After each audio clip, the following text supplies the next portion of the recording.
Daría mi vida porque los últimos años hubieran sido solo una pesadilla colectiva de la que mi familia pudiera despertar.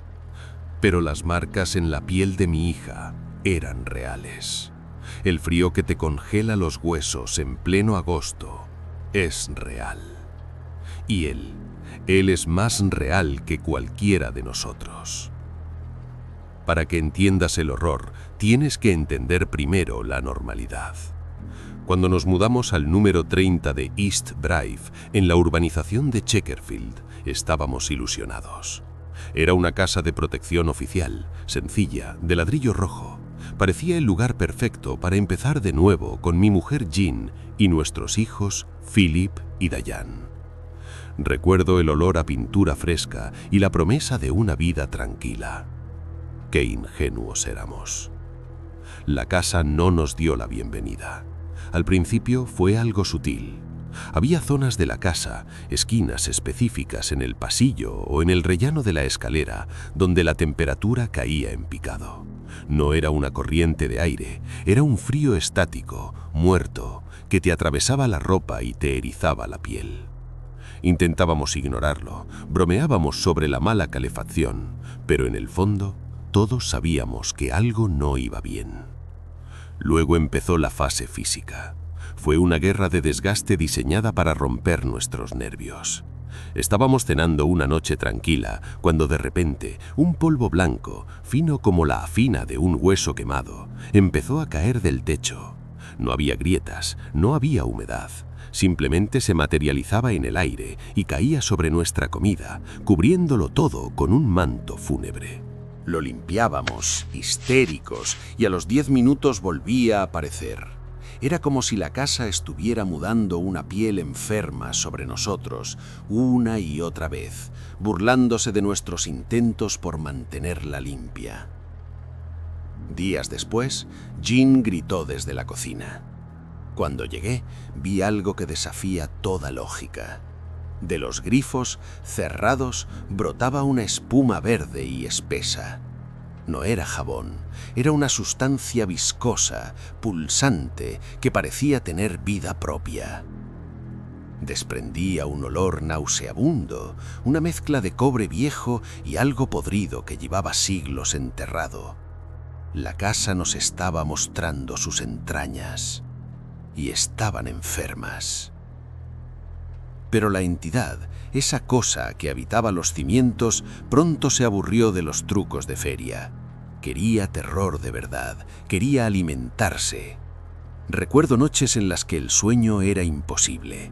Estábamos tumbados en la cama, con los ojos abiertos en la oscuridad, escuchando.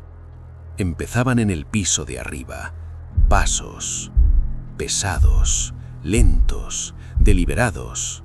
No eran los crujidos de una casa vieja, era el sonido de alguien o algo muy grande caminando de un lado a otro.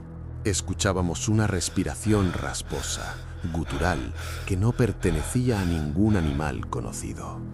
El miedo en esas noches era tan denso que podías masticarlo, te paralizaba, te impedía levantarte para proteger a los tuyos.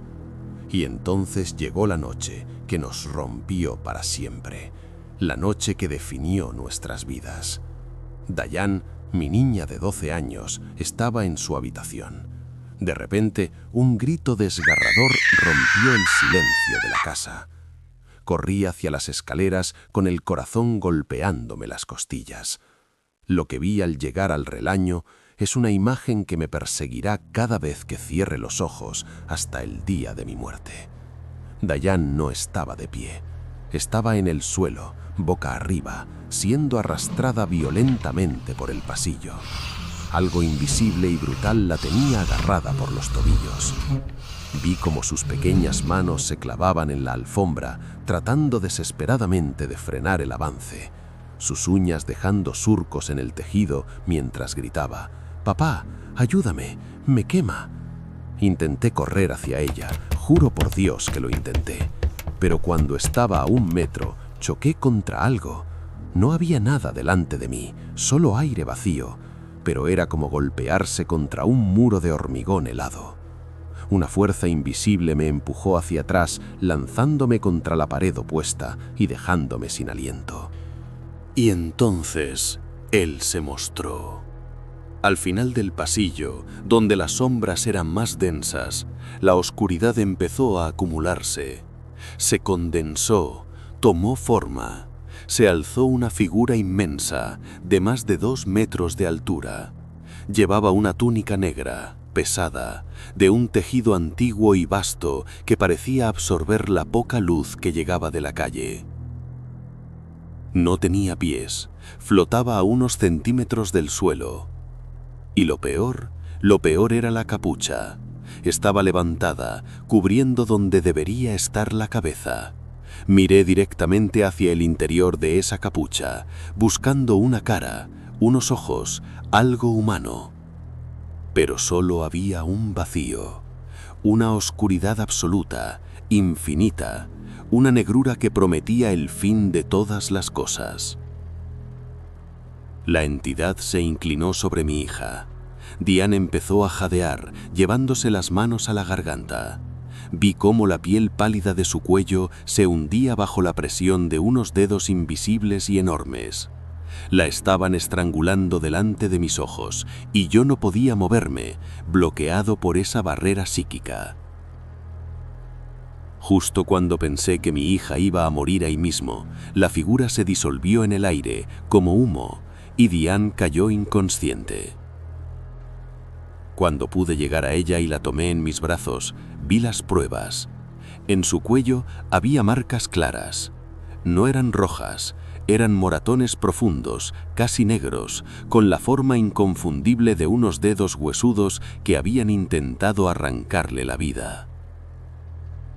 No era un fantasma, era un agresor físico que no podíamos tocar. Después de esa noche, intentamos buscar ayuda. Trajimos a un vicario local, un hombre de fe, que pensaba que se enfrentaba a un simple espíritu inquieto. Entró con su Biblia y su agua bendita, intentando proyectar una calma que no sentía. Duró 10 minutos. Mientras empezaba a rezar en el salón, la temperatura bajó tanto que podíamos ver nuestro propio aliento en el aire estancado. El ambiente se volvió tan pesado que costaba tragar saliva. Y entonces, un candelabro de latón macizo que teníamos sobre la repisa de la chimenea empezó a retorcerse por sí solo. El metal chillaba, un sonido agudo que nos taladraba los oídos mientras se doblaba como si fuera cera caliente, hasta quedar convertido en un nudo irreconocible. El vicario salió blanco como el papel, dejando caer su agua bendita en el umbral, y nunca volvió a responder a nuestras llamadas. Comprendimos entonces que estábamos solos. No había policía, ni cura, ni experto que pudiera ayudarnos. Empezamos a llamarlo Fred, un intento patético de humanizar el horror, de fingir que era un pariente molesto y no un monstruo que, según descubrimos después, estaba ligado a las antiguas orcas que se alzaban en estos terrenos siglos atrás. Un espíritu de maldad pura, ejecutado por crímenes inconfesables, que ahora reclamaba nuestra casa como su purgatorio personal. Ahora vivimos en una especie de tregua tensa. La casa ya no es nuestra, somos prisioneros en ella. Aprendes a vivir con el miedo constante. Aprendes a no mirar demasiado tiempo a las sombras de las esquinas, porque a veces las sombras te devuelven la mirada. Aprendes a dormir con un ojo abierto. A veces, cuando estoy solo en el salón, siento su presencia justo detrás de mi sillón. El silencio se vuelve tan profundo que puedo oír el latido de mi propio corazón. Siento su frío aliento en mi nuca, esperando a que me gire.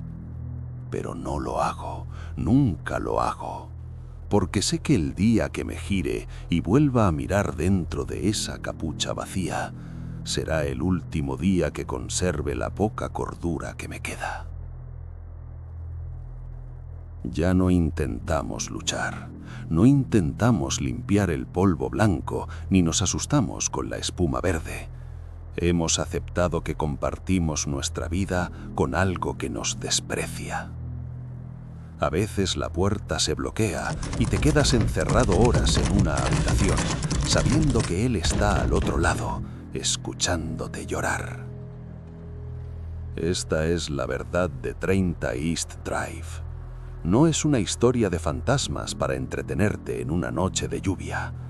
Es una historia de supervivencia.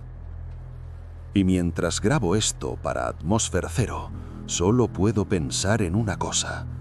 ¿Cuánto tiempo más antes de que Fred decida que ya no quiere que estemos aquí? No estoy seguro de que vayamos a salir vivos de ella. Si pasas por Pontefract y ves una casa de ladrillo rojo con las cortinas siempre cerradas, no te detengas, sigue caminando, porque algunas puertas, una vez que se abren, no pueden volver a cerrarse nunca.